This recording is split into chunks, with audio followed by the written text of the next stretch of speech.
بہت پرانے زمانے کی بات ہے۔ ایک نہایت وسیع و عریض سلطنت تھی جہاں ایک طاقتور بادشاہ حکومت کرتا تھا۔ یہ سونے کے خزانے، چاندی کے برتاس بادشاہ کا نام سکندر شاہ تھا۔ سکندر شاہ کے پاس دولت کی کوئی کمی نہ تھی۔ ہیرے جواہرات، ہزاروں سپاہی اور بے شمار نوکر، سب کچھ اس کے قدموں میں تھا۔ مگر ان سب کے باوجود اس کے دل میں ایک عجیب سا خوف رہتا تھا۔ اے فائدے کے لیے بادشاہ کے دل سے لوگوں پر اعتماد اٹھ چکا سے لگتا تھا کہ اس کے ارد گرد رہنے والے سب لوگ مطلبی ہیں۔ کوئی اس کی دولت کے لیے اس کے ساتھ ہے، کوئی اس کی طاقت کے لیے، اور کوئی صرف اپنا تھا۔ محل میں سینکڑوں نوکر تھے، لیکن ان سب میں ایک نوکر ایسا تھا جو سب سے مختلف تھا۔ سادہ لباس، نرم لہجہ، جھکی ہوئی نظریں اور چہرے پر عجیب سا سکون۔ اس نوکر کا نام کریم تھا۔ کریم بچپن ہی سے محل میں خدمت کر رہا تھا۔ یہ فیصلہ کیا کہ وہ کریم کی وفاداری کو آزمایاس نے کبھی کسی سے اونچی آواز میں بات نہ کی، کبھی کسی چیز کی لالچ نہ کی اور کبھی جھوٹ نہ بولا۔ بادشاہ اکثر اسے دور سے دیکھتا اور سوچتا، کیا واقعی یہ آدمی اتنا ہی سچا ہے جتنا دکھائی دیتا ہے؟ اور پھر ایک دن بادشاہ نہ گا۔ پہلا امتحان، دولت کی آزمائش۔ اسی رات بادشاہ نے اپنے خزانچی کو بلایا اور ایک چھوٹا سا صندوق منگوایا۔ وہ صندوق ہیرے، موتیوں اور سونے کے سکوں سے بھرا ہوا تھا۔ بادشاہ نے آدھی رات کو چپکے سے وہ صندوق کریم کے کمرے کے دروازے کے باہر رکھوا دیا۔ صبح جب کریم نیند سے بیدار ہوا اور دروازہ کھولا تو صندوق دیکھ کر حیران رہ گیا۔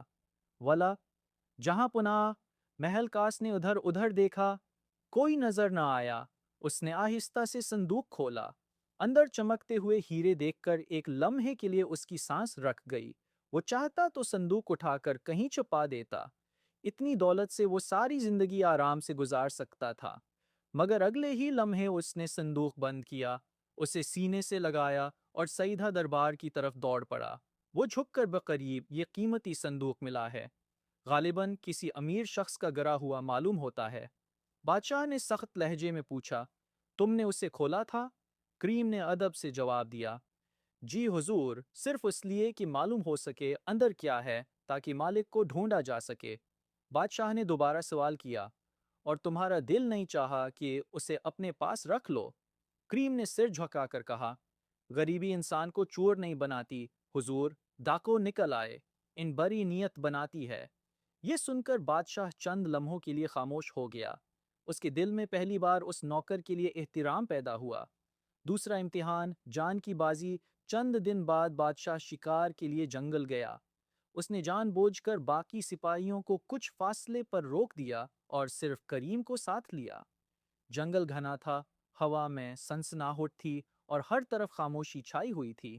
اچانک جھاڑیوں کے پیچھے سے چند ہاتھوں میں تلواریں تھیں اور آنکھوں میں خون۔ ایک ڈاکو نے للکار کر کہا، بادشاہ کو ختم کر دو، خزانہ ہمارا ہوگا۔ یہ سن کر بادشاہ کے قدم لرز گئے۔ اسے لگا آج اس کا آخری دن ہے۔ مگر اسی لمحے کریم بجلی کی طرح آگے بڑھا اور بادشاہ کے سامنے ڈھال بن کر کھڑا ہو گیا۔ تلواروں کی جھنکار گونجنے لگی۔ ایک وار کریم کے کندھے پر لگا، دوسرا بازو پر، خون بہنے لگا، مگر کریم پیچھے نہ ہٹا۔ وہ پوری قوت سے لڑتا رہا اور چیخ کر کہتا رہا۔ یقین ہونے لگا تھا کہ کریم جہاں پناہ، آپ پیچھے رہیے۔ آخرکار شور سن کر سپاہی آ پہنچے اور ڈاکو بھاگ گئے۔ کریم زخمی ہو کر زمین پر گر پڑا۔ بادشاہ اس کے پاس دوڑا اور اس کا سر اپنی گود میں رکھ لیا۔ اس کی آنکھوں میں نمی تھی۔ وہ بولا، اے نادان انسان، تو نے اپنی جان کیوں خطرے میں ڈال دی؟ کریم نے کمزور آواز میں کہا، نوکر کا فرض اپنے مالک کی حفاظت کرنا ہوتا ہے حضور۔ بادشاہ کا دل کانپ اٹھا۔ تیسرا اور آخری امتحان، دل کی سچائی۔ اب بادشاہ کو وہ عام نوکر نہیں، لیکن وہ آخری بار اس کے دل کی سچائی دیکھنا چاہتا تھا۔ اس نے پورے محل میں خبر پھیلا دی کہ بادشاہ شدید بیمار ہے اور شاید چند دن کا مہمان ہے۔ یہ خبر سنتے ہی محل کا رنگ بدل گیا۔ وزیر آپس میں نئی سازشیں کرنے لگے۔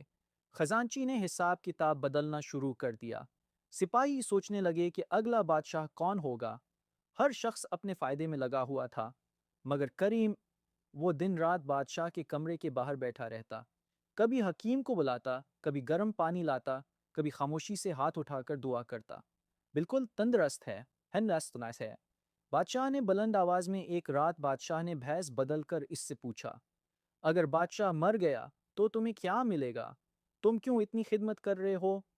کریم کی آنکھوں میں آنسو آ گئے۔ وہ بولا، مجھے کچھ نہیں ملے گا، لیکن جس شخص نے مجھے روزی دی، عزت دی، چھت دی، اس کے لیے دعا کرنا اور اس کی خدمت کرنا میرا فرض ہے۔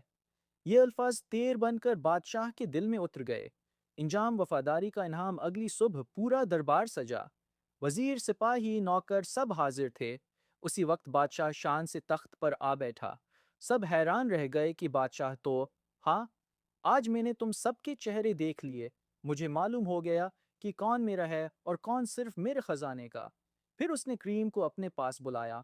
کریم گھبرا کر آگے آیا اور سر جھکا لیا۔ بادشاہ تخت سے اترا اور سب کے سامنے کریم کو گلے لگا لیا۔ پورا دربار حیرت سے یہ منظر دیکھتا رہ گیا۔ بادشاہ نے اعلان کیا، آج سے کریم صرف میرا نوکر نہیں، میرا مشیر، میرا رازدار اور میرے دل کے قریب ترین انسانوں میں سے ایک ہوگا۔ پھر اس نے کہا، یاد رکھو، دولت سے خریدے ہوئے لوگ ہمیشہ دولت کے ساتھ چلے جاتے ہیں، مگر محبت اور وفاداری سے جیتا ہوا دل ہمیشہ ساتھ رہتا ہے۔ کریم کی آنکھوں سے آنسو بہنے لگے، اور اس دن کے بعد بادشاہ نے پہلی بار سکون کی نیند سوئی، کیونکہ اسے ایک سچا انسان مل چکا تھا۔ اینڈ مورل لائن وہ اس میں بہت اچھی لگے گی، دولت سے بھرے محل میں بیا